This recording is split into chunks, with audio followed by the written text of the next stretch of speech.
क्या क्राइमिया में यूक्रेन घुस गया है? ये बैलिस्टिक मिसाइलों से अटैक कौन कर रहा है?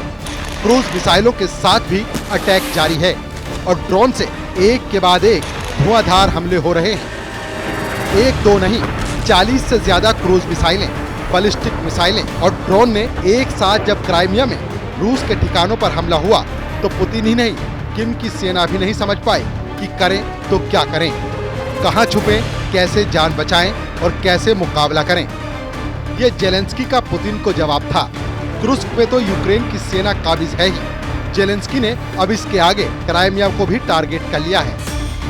यूक्रेन का ये हमला बेहद खतरनाक था। रूस ने सोचा भी नहीं होगा कि ऐसा हमला जेलेंस्की क्राइमिया में कर सकते हैं। विदेशी मीडिया बोर्ड ट्रांसलेटेड के मुताबिक रूस इस वक्त दहशत में है। विदेशी मीडिया का ये भी दावा है कि जेलेंस्की के इस हमले ने पुतिन के क्रोध को भड़का दिया है और इससे रूस यूक्रेन युद्ध और भी भड़क सकता है।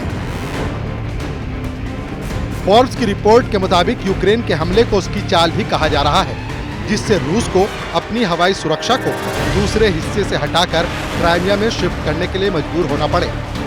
ऐसा होने पर यूक्रेन को असली टारगेट पर हमला करने में आसानी होगी। यूक्रेन फिर पश्चिमी रूस के कुर्स्क ओब्लास्ट में रूसी कमांड पोस्ट और सप्लाई लाइन पर हमला कर सकता है। इस इलाके में यूक्रेन और रूसी सेनाओं के बीच जबरदस्त जंग हो रही है। डोनेट्स्क ओब्लास्ट में भी यूक्रेन हमला कर सकता है, जहां एक साल से रूसी हमला जारी है। रूस ने शनिवार को दावा किया था कि उसके सैनिकों ने यूक्रेन के सैन्य हवाई अड्डों पर हमला किया था, जबकि यूक्रेन ने रूस को जवाब देते हुए कहा कि उसकी फौज ने रूसी रडार स्टेशनों को निशाना बनाया था। रूसी रक्षा मंत्रालय ने दावा किया कि वायुसेना ने सैन्य हवाई इलाकों और यूक्रेन की ऊर्जा सुविधाओं के बुनियादी ढांचे को नुकसान पहुंचाया है, जो यूक्रेनी बलों के सैन्य औद्योगिक परिसर के संचालन को सुनिश्चित करते हैं।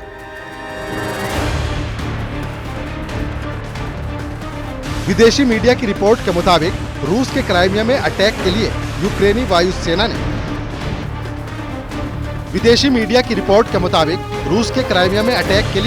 यूक्रेनी वायुसेना ने खुफिया विभाग और कमांडो यूनिट के साथ मिलकर अंजाम दिया। Institute for the study of war यानी ISW के मुताबिक यूक्रेन ने इस हमले के लिए जिन हथियारों का इस्तेमाल किया उनमें ब्रिटेन की स्टॉर्म शैडो क्रूज मिसाइलें थी, जिन्हें Su-24 बम वर्षकों से क्राइमिया में दागा गया।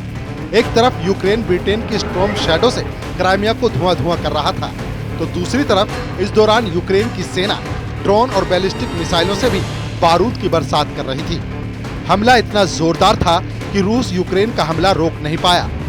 विदेशी मीडिया की रिपोर्ट्स के मुताबिक पहली नजर में यूक्रेन का क्राइमिया में इतने हथियार दागना बेकार लग सकता है, क्योंकि दक्षिणी मोर्चा पिछले एक साल से शांत है और लड़ाई पूर्व और उत्तर में हो रही है।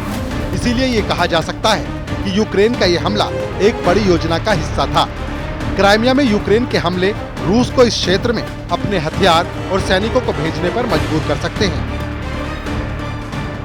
यूक्रेन का यह हमला ये साबित कर रहा है कि सिर्फ रूस के हमले से खुद को बचा नहीं रहा, बल्कि वो भी आक्रामक रणनीति अपना रहा है। ये रूस के लिए चिंता का विषय है। हम आपको कुछ ही मिनटों में इस हमले के पीछे यूक्रेन की रणनीति दिखाने वाले हैं, लेकिन उससे पहले देखिए कि पुतिन की गोद से यूक्रेन ने कुर्स्क इलाके को कैसे छीन लिया था। यूक्रेन ने अगस्त में रूस के कुर्स्क इलाके में अचानक हमले किए थे। इस दौरान यूक्रेन ने कुर्स्क के एक बड़े इलाके पर कब्जा कर लिया था। रिपोर्ट्स के मुताबिक यूक्रेन ने कुर्स्क प्रांत में 1376 स्क्वायर किलोमीटर जमीन पर कब्जा कर लिया था। मतलब पुतिन की फौज ने जो सोचा नहीं था वो करके दिखा दिया जेलेंस्की की फौज ने। कुर्स्क में यूक्रेन का हमला सेकेंड वर्ल्ड वॉर के बाद किसी विदेशी सेना का रूस के अंदर पहला हमला था और इसने मॉस्को को हैरान कर दिया था। कुर्स्क में आगे बढ़ने के साथ यूक्रेन को उम्मीद थी कि वो इससे उत्तर पूर्वी यूक्रेन में रूसी हमलों को रोकने, रूस को पूरब से अपने सैनिकों को वापस बुलाने पर मजबूर करने और भविष्य में किसी भी शांति वार्ता में इसका फायदा उठाना था। लेकिन हुआ ऐसा नहीं।